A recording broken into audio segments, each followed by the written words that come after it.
Today I'm doing a review on US Camel binoculars, and they were sent to me for free to do a product review. Full disclosure, there was also a monetary gift card that was going to be included as well. However, they never sent it because I don't really trust these people.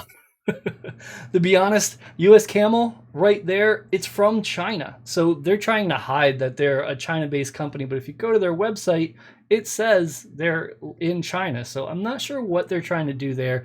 The material of the binoculars themselves is pretty strong. It's pretty neat that it pulls out here. They are uncomfortable to use though. Like, they don't really match up to my eyes. They're made more for a younger generation, maybe under 10.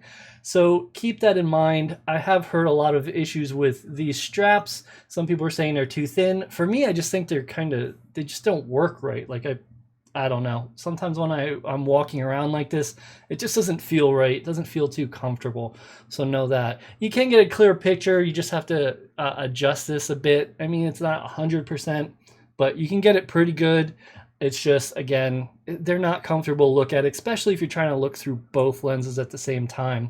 So if you are looking for a pair of binoculars, US Camel, not it. And to be honest, after dealing with the company, I'll never buy anything from them again. I basically think they are scammers. My name's Kevin. I hope this was helpful.